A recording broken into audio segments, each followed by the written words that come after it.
Selamat pagi para netizen dimanapun kita berada, salam inspirasi bagi kita semua ya. Kader PDIP Ripka Jiptaning, mereka mengkritik habis-habisan seorang Jokowi. Dulu begitu kan ya. Tanpa ada kuda tuli, tak ada anak tukang kayu jadi presiden. Kabarnya begitu kan. Artinya apa? Artinya secara tidak langsung bagaimana kekuatan PDIP periode, 2 tahun, dua periode kepemimpinan begitu kan ya. Mereka selalu menang dan selalu ya nomor satu.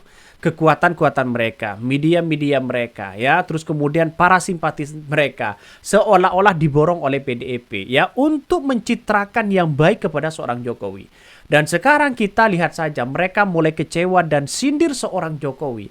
Tidak mungkinlah si tukang kayu itu jadi presiden kalau tidak dipolas dengan satu pencitraan-pencitraan yang ada. Dengan pencitraan sana sini begitu kan. Masuk gorong-gorong, ya terus kemudian masuk ini, masuk itu. Padahal kapasitasnya tidak punya terobosan baru untuk memperbaiki bangsa dan negara. Banyak kritikan-kritikan dari netizen. Salah satu ya dari kader PDIP ini, dari Ripka Jiptaning, dari PDIP juga ya, tanpa kuda tuli tak ada anak tukang kayu. Ini kritikan habis-habisan loh begitu kan ya. Ini dikritik habis-habisan. Artinya secara tidak langsung bahwa persoalan-persoalan sekarang ini PDIP ya diambang kebingungan yang sangat-sangat luar biasa. Padahal PDIP juga satu sisi begitu kan bagian dari pendukung Jokowi dulu begitu kan, yang kemudian punya tanggung jawab besar kepada masyarakat Indonesia. Ya, karena mungkin salah satunya seorang Jokowi ya mengkhianati seorang PDIP, akhirnya bertolak belakang begitu. Kalau mereka tetap mendukung PDIP, saya kira tetap disanjung begitu kan. Logikanya kan seperti itu. Kita lihat saja. Tanpa diusung dan didukung PDIP begitu lama 9 tahun, Jokowi nggak bakal jadi presiden. Bahkan sampai kedua dua periode sekarang PDIP ngunek-ngunek ya Jokowi ini. Masih ngingatin peristiwa lama, kapan bisa move on? Ini PDIP juga jadi partner besar, kata komentar dari netizen. Artinya apa? Artinya masyarakat Indonesia masih melihat bagaimana nuansa-nuansa yang dilakukan oleh seorang PDIP dulu begitu kan ya, yang kemudian mereka membangun citra yang baik seorang Jokowi kepada masyarakat. Akhirnya walaupun tidak punya kapasitas ini, kapasitas itu, selalu dipaksakan sana sini dengan narasi-narasi mereka dan simpatisan mereka yang selalu menyanjung seorang Jokowi. Tapi buktinya sekarang kita lihat saja, ternyata ya oposisi sudah mengingatkan hati-hati. Ternyata seorang Jokowi dengan kalemnya, dengan makan yang sederhananya, dengan pakaian yang sederhananya, masuk gorong-gorong di situ begitu kan. Itu sebuah keberhasilan untuk ya menjadikan sulap dari beberapa simpatisan dari PDIP begitu kan, si sanjung sana sini ya. Ya, padahal dikritik sendiri langsung, wah, disambut seolah pendukung simpatisan dari PDIP mengkritik habis-habisan itu. Padahal kita lihat saja sekarang ya nasibnya bagaimana.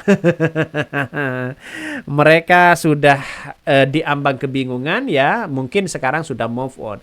Saya kira Anies Baswedan sudah tepuk tangan.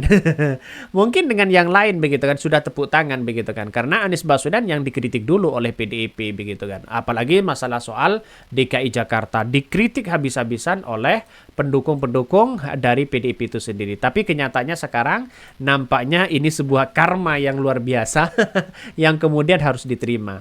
Ripka Jiptaning ya, PDIP sebut tanpa kuda tuli tak ada anak kayu, tukang kayu jadi presiden, sindir seorang Jokowi. Ini menjadi pertanyaan. Politisi PDIP Perjuangan Ripka Jiptaning yang mengatakan jika tanpa peristiwa kuda tuli tidak akan lahir reformasi.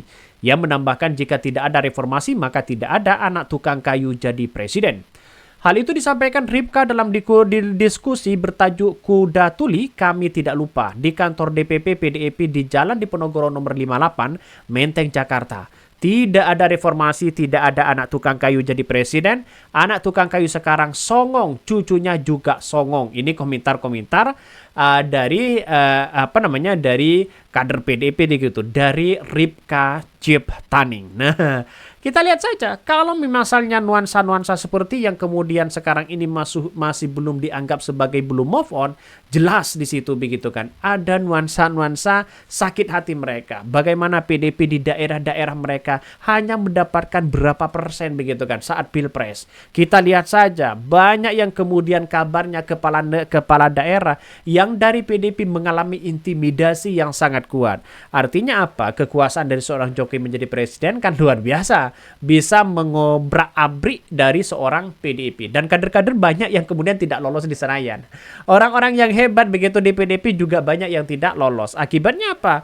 Ya, seorang cawi-cawi seorang Jokowi begitu kuat di Pilpres itu. Makanya sampai hari ini kader PDIP saya rasa tidak terima dengan sebuah peristiwa yang ada. Ini luka lama, luka besar. Seorang PDIP juga sama, mereka akan merasakan yang sama bagaimana dikhianati dengan orang-orang yang hanya sederhana penampilannya. Masuk gorong-gorong, makan seadanya, sana sini seadanya, tapi ya seolah-olah bim selabim. Artinya jadilah begitu kan, kocar-kacir di situ begitu. Akhirnya apa yang terjadi? Seolah-olah ya PDP sejak awal saya menginginkan ya penerus saya adalah orang yang kemudian rambutnya berwarna putih. Ya, ternyata saya menganggap bahwa itu Gibran begitu kan ya. Ganjar begitu kan. Itu sudah dipromosikan sana sini. Sontak kader-kader PDIP di situ ya. Sontak kader-kader PDIP di situ wah luar biasa memberikan apresiasi. Inilah yang kemudian dilakukan PDIP. PDIP juga percaya. PDIP juga percaya apa yang kemudian diminta oleh seorang Jokowi, anaknya menjadi wali kota, rekomendasi menantunya. Mereka PDIP siap terbuka 24 jam. Tapi pada akhirnya apa yang terjadi begitu kan? Yang terjadi di balik ini semua ada nuansa-nuansa yang kemudian mereka sangat menarik bagaimana seorang Gibran di situ untuk menjadi calon wakil presiden secara instan. Ya, ini cukup sukses seorang Prabowo di situ.